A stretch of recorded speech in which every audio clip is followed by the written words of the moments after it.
साथियों, हर माँ बाप चाहते हैं कि उनका बेटा पढ़ लिख कर आगे बढ़े।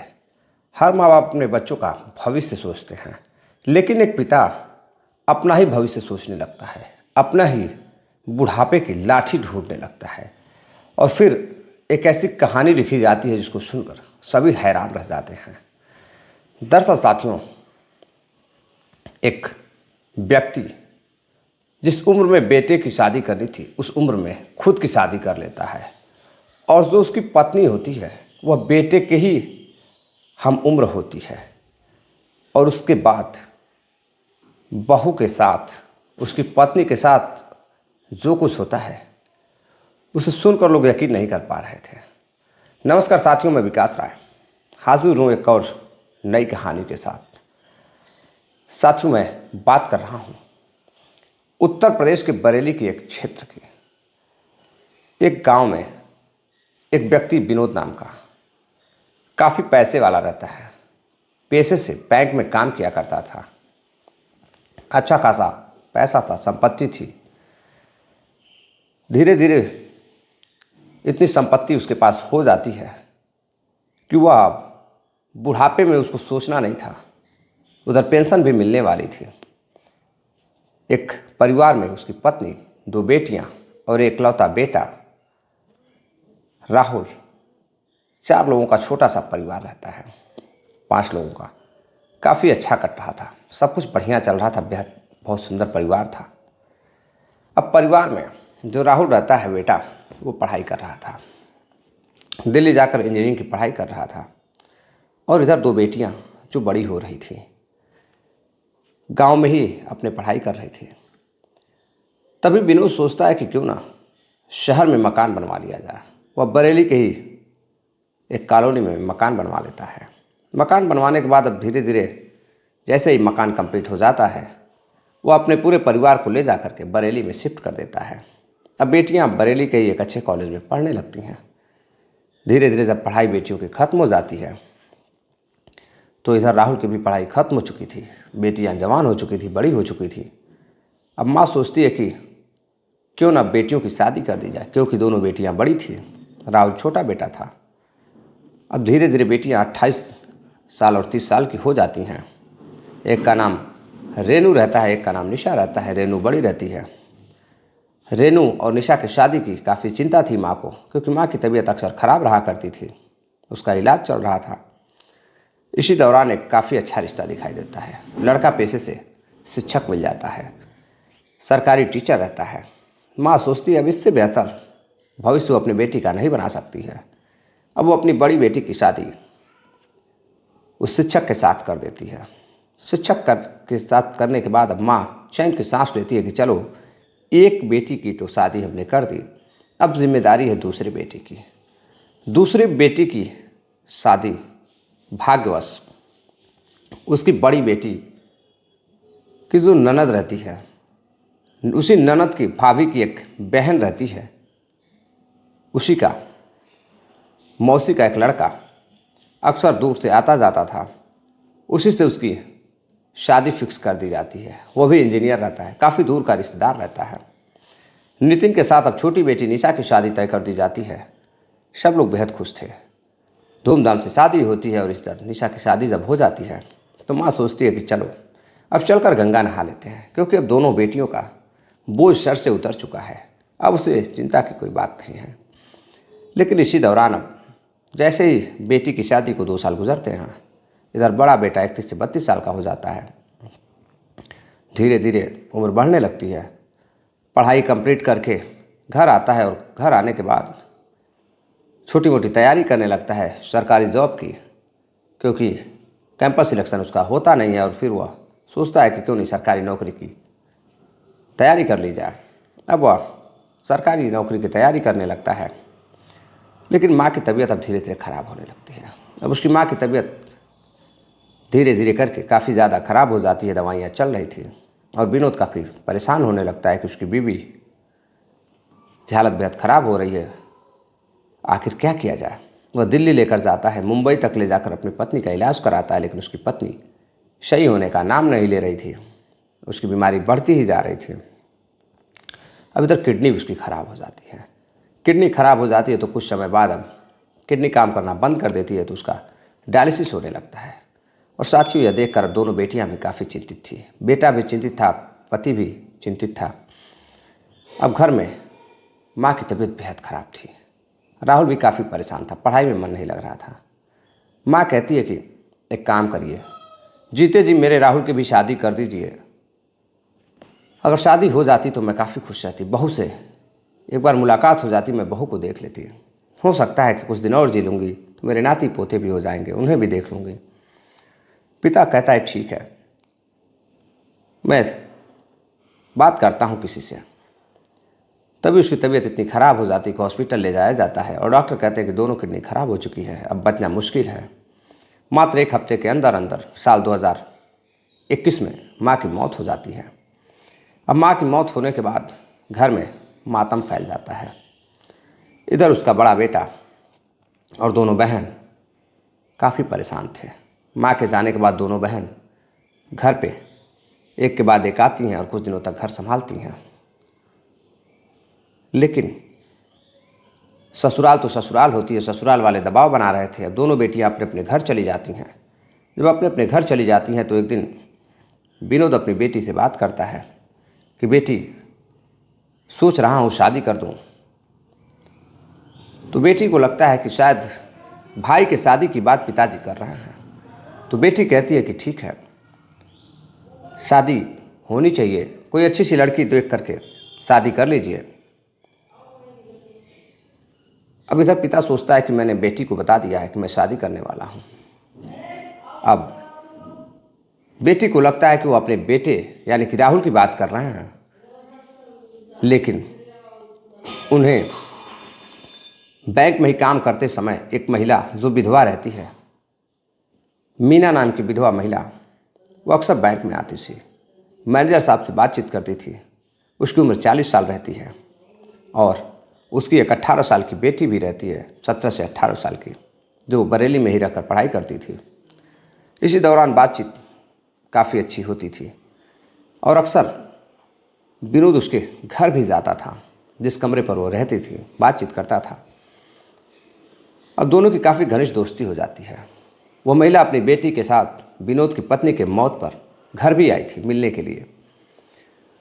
विनोद सोचता है कि क्यों ना बातचीत किया जाए। वो बातचीत करता है और कहता है कि मेरी पत्नी की तो मौत हो चुकी है, आपको पता ही है। अब सोच रहा हूँ कि शादी कर लिया जाए, बुढ़ापे का सहारा मिल जाएगा। तभी जो महिला रहती है, विधवा महिला, वो कहती है कि अगर आपको एतराज़ न हो तो मैं आपसे शादी कर लूँ, क्योंकि मेरी भी एक बेटी है, आगे पीछे कोई नहीं है। आपको भी सहारा मिल जाएगा और मुझे मेरी बेटी के लिए एक पिता मिल जाएगा। काफ़ी अच्छी लाखों करोड़ों में संपत्ति थी। यह चीज़ देखकर अब महिला तैयार हो जाती है। महिला शादी करने के लिए तैयार हो जाती है और इधर जो पिता होता है वो घर जाता है। घर जाने के बाद अपने दोनों बेटियों से बात करता है और कहता है कि मैं मंदिर में शादी करना चाहता हूँ। तो दोनों बेटियां कहती है मंदिर में क्यों, आप अच्छे से धूमधाम से राहुल की शादी करिए। तभी पिता कहता है मैं राहुल की बात नहीं कर रहा हूँ, एक महिला है जो विधवा है, बेचारी, उसकी भी एक बेटी है, मैं उससे शादी करना चाहता हूँ ताकि मेरे आगे का जीवन अच्छा रहे, मुझे बुढ़ापे का एक सहारा मिल जाएगा, खाने के लिए 2 वक्त की रोटियाँ समय से मिलती रहेंगी। इधर बेटी कहती है कि पिताजी समाज क्या कहेगा, बेटे की उम्र में, बेटे की शादी करने की उम्र में आप शादी कर रहे हो, बेटे की ही शादी कर दो, बहू आ जाएगी। दोनों बेटियां समझाने की पूरी कोशिश करते हैं, लेकिन इधर विनोद समझने को तैयार नहीं था। उस खूबसूरत विधवा महिला को देखकर विनोद सोचता है कि क्यों न अब शादी कर लिया जाए। और वह महिला रोज़ाना फ़ोन पर विनोद से बातें करती थी। इधर जैसे राहुल को पता चलता है, राहुल कहता है पिताजी आप मेरी शादी की बात करिए, मेरी शादी कर दीजिए। लोगों के सामने मैं जाऊंगा तो मैं क्या कहूँगा कि मेरे पिता ने खुद शादी कर ली है। लेकिन विनोद नहीं मानता है। विनोद कहता है ठीक है, तुम्हारी भी शादी मैं जल्द कर दूंगा। अब इधर विनोद उस महिला से बात करता है और बात करके उसकी लड़की जो रेशमा रहती है उससे भी बातचीत करता है। वो दोनों तैयार हो जाते हैं।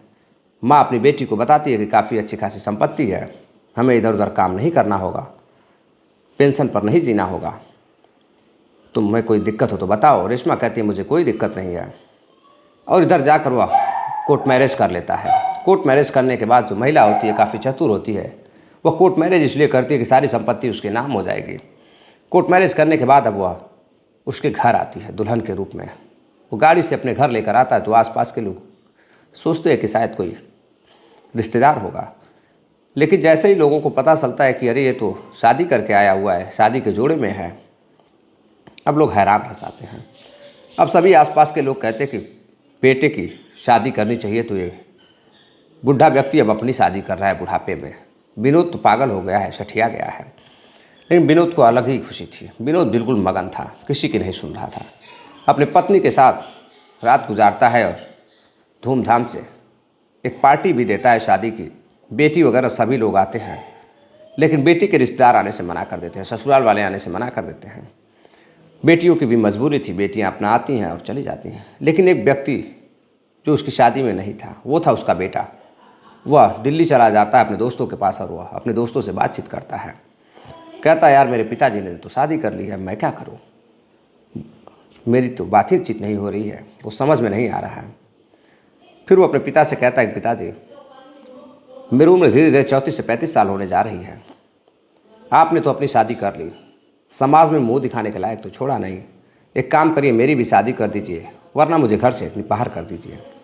पिता कहता है ठीक है, अभी तो मैंने अपनी शादी की है, पार्टी में थोड़े बहुत पैसे खर्च हुए हैं, मैं बहुत जल्द आपकी शादी कर दूंगा।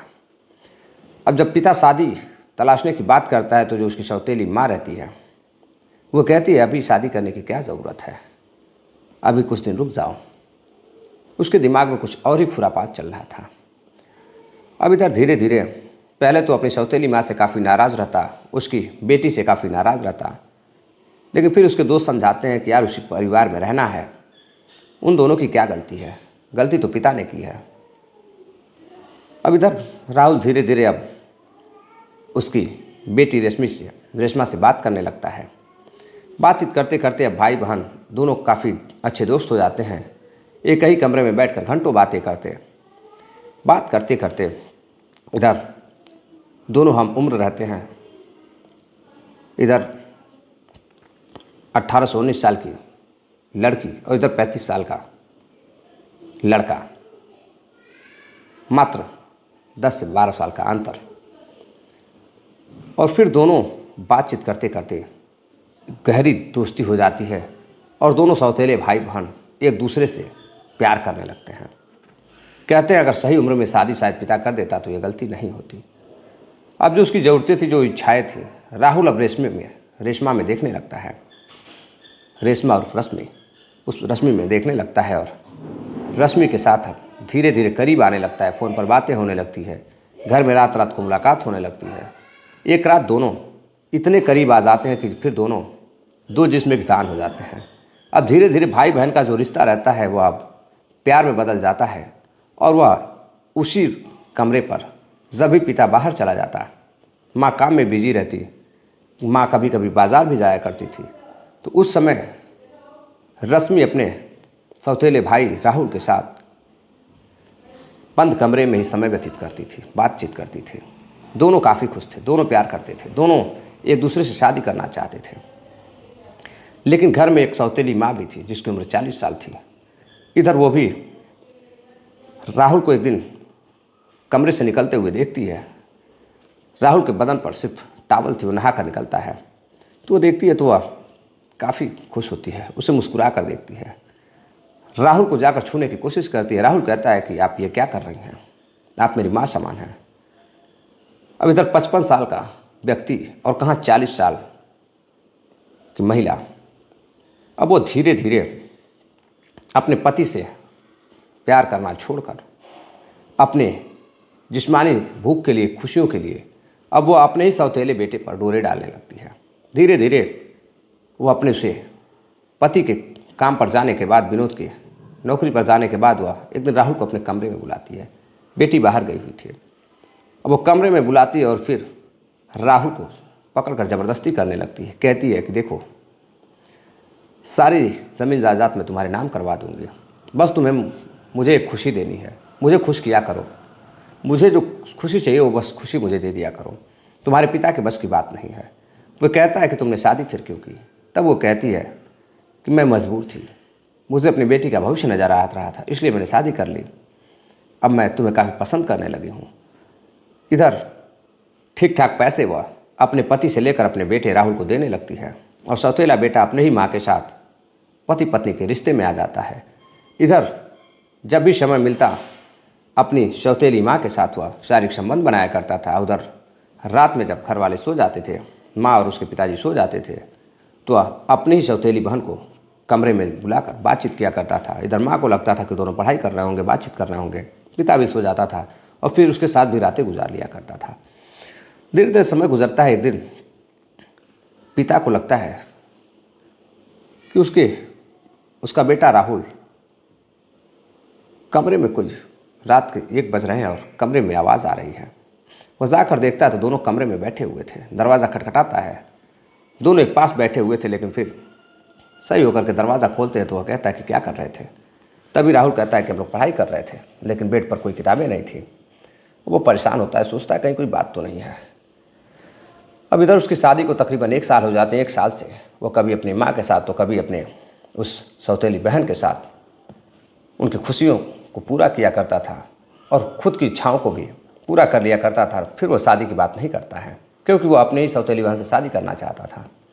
लेकिन एक दिन जब वह रात का समय रहता है, उसकी माँ कहती है कि मेरी तबीयत ठीक नहीं है, तुम मेरे पास सो जाओ। इधर रश्मि अपनी माँ के पास रहती है, लेकिन फिर मोबाइल पे कुछ मैसेज आता है। वो मैसेज पढ़कर रात को तकरीबन 12 बजे के आसपास इधर रेशमा राहुल के कमरे में जाती है और जैसे ही जाती है इधर उसकी नींद खुलती है। तो उसकी माँ सोचती है कि आखिर मेरी बेटी इतनी रात को कहाँ गई है। जब वो राहुल के कमरे में जाती है तो देखती है कुछ आवाज़ें आ रही हैं। वो छुपकर कान लगाकर दरवाजे से आवाज़ें सुन रही थी। तभी उसे सुनाई देता है कि मैं तुमसे शादी करना चाहता हूँ, बहुत जल्द शादी करूँगा और फिर हम दोनों घर छोड़कर कहीं दूर निकल जाएंगे। अब वो जैसे ही दरवाज़ा खटखटाती है तभी राहुल आता है, दरवाज़ा खोलता है और दरवाज़ा जब खोलता है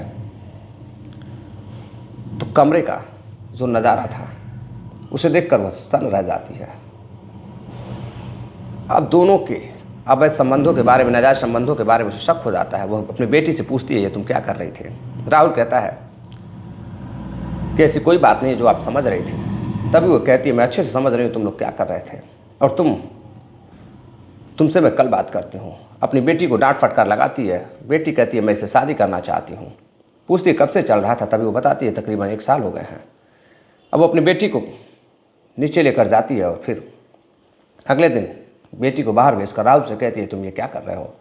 तुम मुझे भी धोखा दे रहे हो और मेरी बेटी को साथ भी तुम मेरी बेटी को भी इस्तेमाल कर रहे हो। राहुल कहता है ऐसी कोई बात नहीं है, मैं आपकी बेटी के साथ शादी करना चाहता हूँ। इधर सौतेली माँ कहती है कि नहीं, तुम मेरी बेटी से शादी नहीं कर सकते हो, मैं ऐसा नहीं होने दूंगी। अब वो सोचती है कि आखिर क्या किया जाए।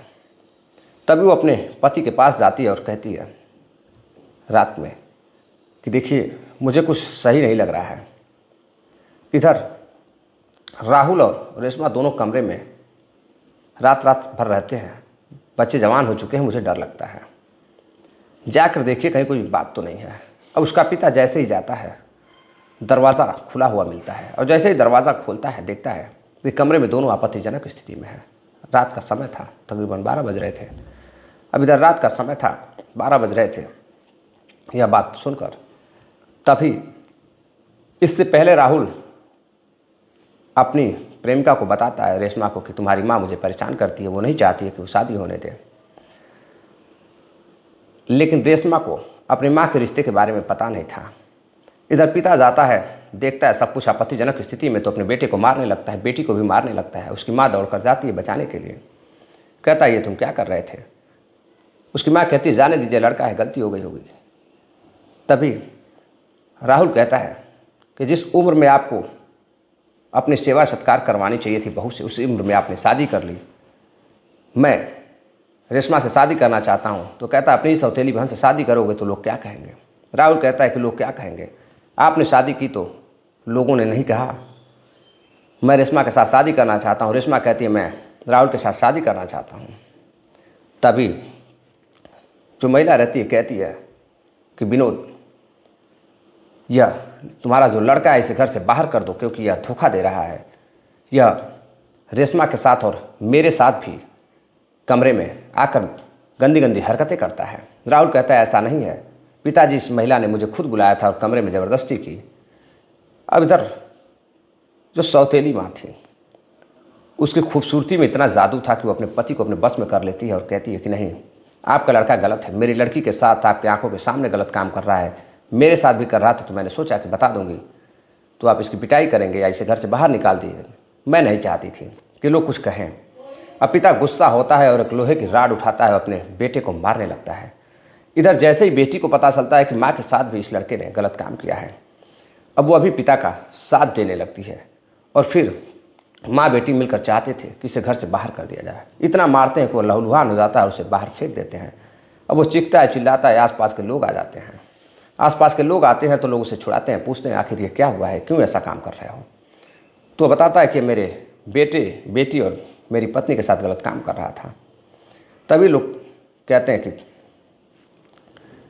आपको बेटे की शादी पहले कर देनी चाहिए थी, आपने गलत फैसला लिया। अब इधर वो पुलिस बुलाते हैं और पुलिस बुला करके पुलिस से कहते हैं कि अब मेरी बेटी और मेरी पत्नी के साथ गलत काम कर रहा था। जब पुलिस पूछती है तो लड़का कहता है कि माँ कभी अपने पास बुलाती थी, कभी बेटी अपने पास बुलाती थी, मैं रश्मि से शादी करना चाहता था, मैं बहकावे में आ गया और अपनी सौतेली माँ के पास चला गया। अब साथियों, रश्मि कहती है इसने मेरे साथ ज़बरदस्ती की है। अब वह शोषण का शिकायत दर्ज कराती है और फिर उस लड़के को पुलिस गिरफ्तार कर लेती है। गिरफ्तार करने के बाद कुछ ऐसे सबूत रहते हैं जो वह दिखाता है। उस सबूत को वीडियो के आधार पर पुलिस उसे छोड़ देती है। अब वह आकर के अपने ही पिता के खिलाफ केस फाइल करता है और केस लड़ता है। तो साथियों, ये थी पूरी कहानी। इस घटनाक्रम को सुनाने का उद्देश्य आपको जागरूक करना था, किसी को हैरान करना या परेशान करना नहीं था। मिलते हैं एक और नई कहानी के साथ, तब तक के लिए जय हिंद, नमस्कार।